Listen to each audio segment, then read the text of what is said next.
ত্রয়োদশ জাতীয় নির্বাচনে নিরঙ্কুশ জয় পেল বিএনপি। ফলাফলে বিএনপি জোটের দখলে 212টি আসন, আর জামায়াত জোট জয় পেয়েছে 76টিতে। তবে বিজয় মিছিল না করে সারা দেশে দোয়ার আয়োজন করে 2/3 আসনে জয় পাওয়া বিএনপি। 2006 সালের পর দীর্ঘ 20 বছর ক্ষমতার বাইরে বাংলাদেশ জাতীয়তাবাদী দল বিএনপি। ফলে এবারের নির্বাচনের মাধ্যমে তাদের ঘুরে দাঁড়ানো ছিল অনিবার্য বাস্তবতা। আওয়ামী লীগবিহীন মাঠে তাদের লড়তে হলো দীর্ঘদিনের মিত্র জামায়াতের সাথে।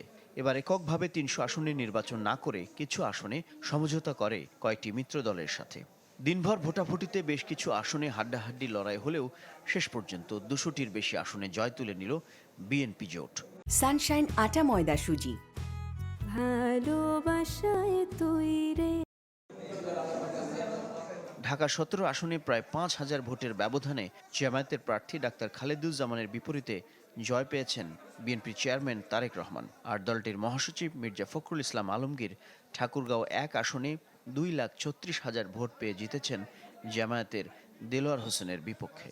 কক্সবাজার 1 আসনে জামায়াতের আবদুল্লাহ আল ফারুকের বিপক্ষে বড় ব্যবধানে জয়ী হয়েছেন বিএনপির স্থায়ী কমিটির সদস্য সালাউদ্দিন আহমেদ। চট্টগ্রাম 11 আসনে জামায়াতের শফিউল আলমের বিপক্ষে বড় ব্যবধানে জিতেছেন বিএনপির আরেক স্থায়ী কমিটির সদস্য আমির খসরু মাহমুদ চৌধুরী। অন্যদিকে 70টির বেশি আসন পেয়েছে জামায়াত সহ 11 দলীয় জোট।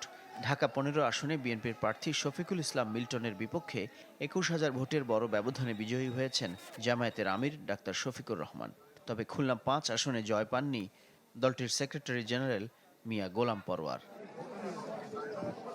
মাকসুদুন নবী, চ্যানেল 24, ঢাকা।